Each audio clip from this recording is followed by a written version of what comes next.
Hello everyone. आज की video में हम देखेंगे कि ऐसे कौन कौन से इंजेक्शन्स हैं जो ड्रिप के अंदर डॉक्टर्स के द्वारा लगाए जाते हैं। तो आज की वीडियो में हम उन इंजेक्शन्स के बारे में डिस्कस करेंगे, एक एक करके इंजेक्शन के बारे में जानेंगे कि ऐसे कौन कौन से इंजेक्शन हैं। ठीक है, तो नॉर्मली आपको पता होगा कि जो आईवी फ्लूइड्स होते हैं, हमारी जो आईवी बोटल्स होती हैं, वो कॉमनली यूज्ड होने वाली कौन कौन सी है। अगर आपको नहीं पता है तो मैं आपको बता देता हूँ। तो मोस्ट कॉमनली जो यूज़ होती है हमारी आईवी बोटल्स वो है एनएस, जिसको नॉर्मल सेलाइन बोलते हैं, डीएनएस डेक्सट्रोज नॉर्मल सेलाइन, ठीक है, आरएल रिंगर लैक्टेट, और फिर आती है डी5 जो डेक्सट्रोज वाली बोतल होती है। तो नॉर्मली ये आईवी बोटल्स होती हैं जो मोस्ट कॉमनली यूज की जाती है और इन्हीं के अंदर जो इंजेक्शन है वो लगाए जाते हैं।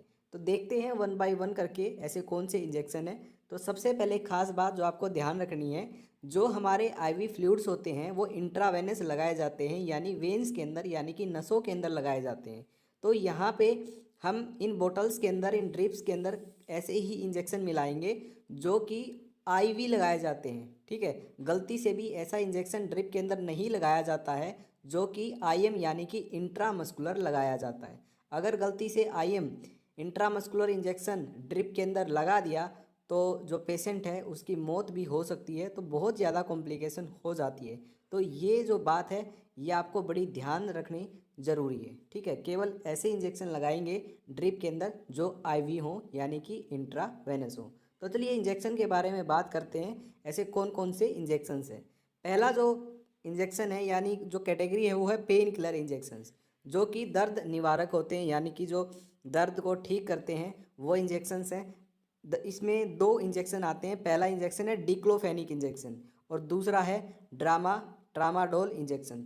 तो दो ऐसे इंजेक्शन्स हैं जो पेन के लिए यूज किए जाते हैं और ड्रिप के अंदर मिला सकते हैं। ठीक है, जो डिक्लोफेनिक इंजेक्शन होता है इसकी जनरल प्रिपरेशन कभी भी ड्रिप के अंदर नहीं लगाई जाती है। इसकी एक अलग से प्रिपरेशन आती है, उसके अंदर ए क्यू लिखा मिलेगा आपको। ए क्यू का मतलब है एक्वा। तो एक्वा की जो प्रिपरेशन होती है डिक्लोफेनिक इंजेक्शन की वही लगाई जाती है, जो जनरल प्रिपरेशन है वो नहीं लगाई जाती है। ठीक है, दूसरा जो इंजेक्शन हमने पढ़ा है वो है ट्रामाडोल इंजेक्शन। ये ट्रामाडोल इंजेक्शन ये भी पेन किलर है, लेकिन ये हैवी पेन किलर है। ठीक है, जब बहुत ज़्यादा दर्द होता है तो तब इसका यूज किया जाता है। ठीक है, डिक्लोफेनिक से बहुत ज़्यादा हैवी पेन किलर है ये रहा, दिख रहा होगा आपको ट्रामाडोल इंजेक्शन। ठीक है, नेक्स्ट हमारी जो कैटेगरी आती है वो आती है इंजेक्शंस फॉर स्टमक पेन, यानी कि पेट के अंदर जब दर्द होता है तो तब कौन कौन से ऐसे इंजेक्शंस हैं जो ड्रिप के अंदर लगा सकते हैं। वो दो ऐसे इंजेक्शन है। पहला है हायोसिन इंजेक्शन जो कि बस्कोपान नाम से बहुत ही फेमस है। ड्रोटावेरिन इंजेक्शन जो कि ड्रोटिन ब्रांड है, जो वो बहुत ही ज़्यादा फेमस है। तो दो ऐसे इंजेक्शंस हैं जो पेट दर्द अगर किसी को है तो ड्रिप के अंदर ये लगाए जा सकते हैं। देखिए ये रहा हायोसिन ब्यूटाइल ब्रोमाइड इंजेक्शन। ठीक है, तो बस को क्रेन ये ब्रांड नेम हो गया। और सेकंड जो है वो है ड्रोटावेरिन, ड्रोटिन इसकी बहुत ही ज़्यादा फेमस ब्रांड है ये ड्रोटिन। तो ड्रोटिन नाम से बहुत ही ज़्यादा फेमस है ये ड्रोटावेरिन, जो कि पेट के दर्द में यूज होने वाला है। नेक्स्ट हमारी जो कैटेगरी आती है वो है गैस्ट्राइटस। अगर किसी व्यक्ति के पेट के अंदर जलन है, ठीक है, गैस बन रही है, तो तब इनका यूज किया जाता है पेंटोप्रेजोल और रेंटिडीन का। तो पेंटोप्रेजोल और रेंटिडीन ऐसे दो इंजेक्शन हैं जो ड्रिप के अंदर लगाए जा सकते हैं अगर किसी व्यक्ति को पेट में जलन है या फिर पेट में गैस है तो। ठीक है, तो पहला पेंटोप्रेजोल है, दूसरा रेंटिडीन है। तो ये जो आपको पिक्चर दिख रही है ये है रेंटिडीन इंजेक्शन की। ठीक है, सेकंड देखिए ये हमारा है पेंटोप्रेजोल इंजेक्शन। तो गैस के लिए या फिर पेट में अगर जलन है तब इनका यूज किया जाता है और ये दोनों ही इंजेक्शन ड्रिप के अंदर लगा सकते हैं। लेकिन एक खास बात और, ठीक है, ये नहीं है कि ये दोनों इंजेक्शन आपस में मिक्स करके लगा दिए। कोई भी एक इंजेक्शन लगाना है, या तो पेंटोप्रेजोल लगाओ या फिर रेंटिडीन लगाओ। ठीक है, कोई भी एक इंजेक्शन ड्रिप के अंदर मिला सकते हैं। ठीक है, और नेक्स्ट हमारी जो कैटेगरी है वोमिटिंग। अगर किसी व्यक्ति को उल्टी आ रही है, ठीक है, तब इन इंजेक्शंस का यूज किया जाता है। तो उल्टी आने के दौरान ये ड्रिप के अंदर लगाए जा सकते हैं। पहला जो इंजेक्शन है वो ओंडेनस्टेरोन, ओंडेनस्टेरोन इंजेक्शन को हम ड्रिप के अंदर लगा सकते हैं। दूसरा है मीटोक्लोप्रोमाइड, मीटोक्लोप्रोमाइड भी यूज़ किया जाता है ड्रिप के अंदर।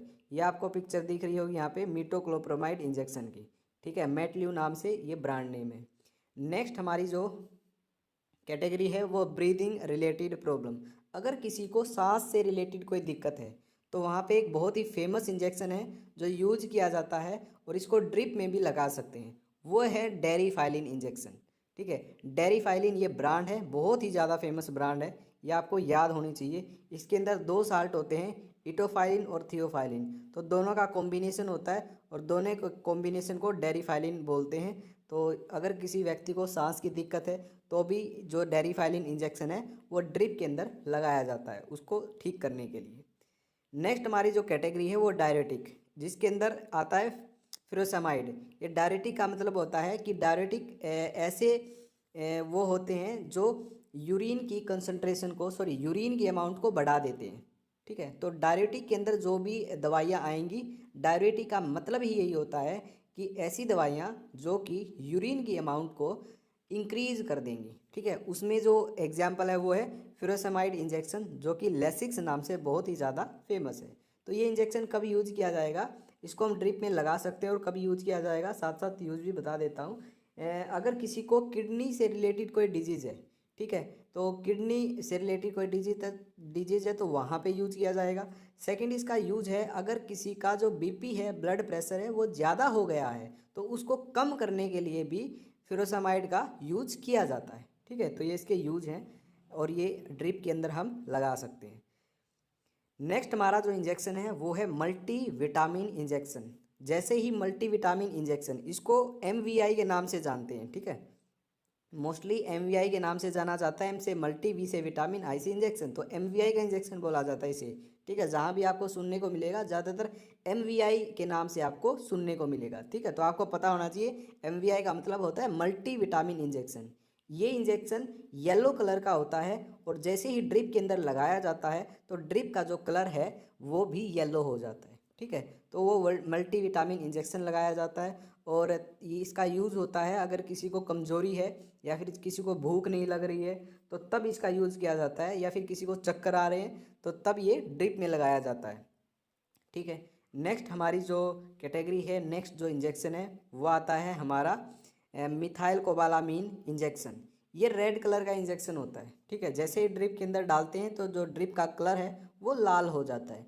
ठीक है, ये हमारा होता है मिथाइल कोबालामीन इंजेक्शन।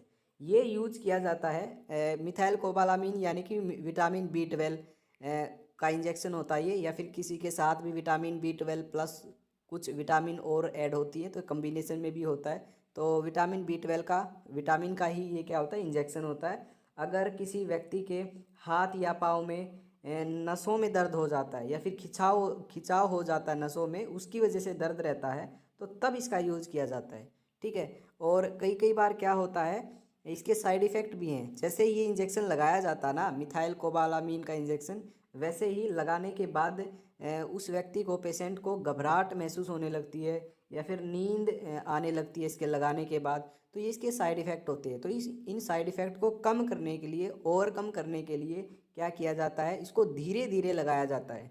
ठीक है, तो धीरे धीरे पेशेंट को लगाया जाता है ये, बिल्कुल ही धीरे धीरे स्लो रेट से ये पेशेंट की बॉडी में जाता है, जिससे कि जो ये साइड इफ़ेक्ट है ये बहुत ज़्यादा कम हो जाते हैं। ठीक है, तो एकदम से नहीं लगाया जाता ये, तो बिल्कुल धीरे धीरे स्लो रेट कर दिया जाता है ताकि थोड़ी थोड़ी क्वांटिटी है वो पेशेंट की बॉडी में जाती रहे।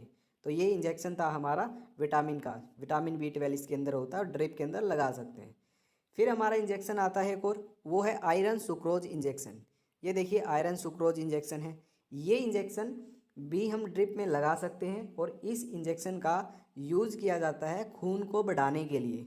ठीक है, अगर किसी व्यक्ति में खून कम है तो खून को बढ़ाने के लिए इसका जो यूज़ है वो किया जाता है। ओके, और जैसे हमारे IV फ्लूइड्स होते हैं, NS है, DNS है, तो कई तरह के IV फ्लूइड्स होते हैं। सबसे ज़्यादा जो ये यूज़ किया जाता है ये NS यानी कि नॉर्मल सेलाइन के अंदर यूज़ किया जाता है।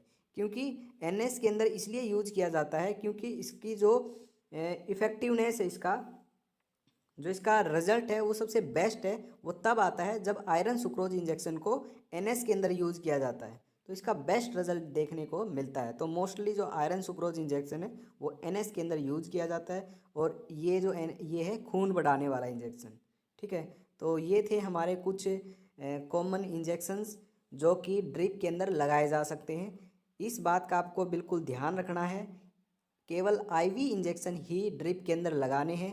गलती से भी आईएम इंजेक्शन ड्रिप के अंदर नहीं लगाना है, नहीं तो पेशेंट के लिए बहुत ज़्यादा कॉम्प्लिकेशन हो जाती है। तो इस बात का बिल्कुल खास ध्यान रखा जाता है। ठीक है, तो ये थी आज की हमारी वीडियो, जिसके अंदर आपने जाना कि ड्रिप के अंदर कौन कौन से इंजेक्शन लगाए जा सकते हैं।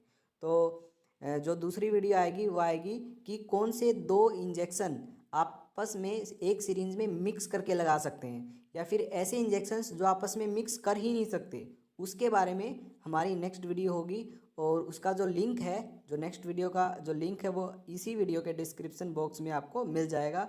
और हमने पहले वीडियो की थी कि जो आईवी फ्लूइड्स है वो क्या होते हैं, कितने प्रकार के होते हैं और उनके क्या क्या यूज़ होते हैं। अगर आपको ये नहीं पता है तो भी आप वो वीडियो जाके देखो, बहुत ही यूज़फुल है। उसका भी लिंक डिस्क्रिप्शन बॉक्स में मिल जाएगा। और अगर आपको इंजेक्शंस के बारे में नहीं पता है कि इंजेक्शंस कॉमनली जो यूज़ होने वाले इंजेक्शन है वो कौन कौन से हैं और क्या क्या उनका यूज़ है, तो उनका भी आपको मोस्टली पता चल जाएगा। वो वीडियो भी ऑलरेडी बना दी है, तो उसका भी जो लिंक है वो आपको डिस्क्रिप्शन के अंदर मिल जाएगा। तो आज की वीडियो में बस इतना ही, तो मिलते हैं नेक्स्ट वीडियो के अंदर।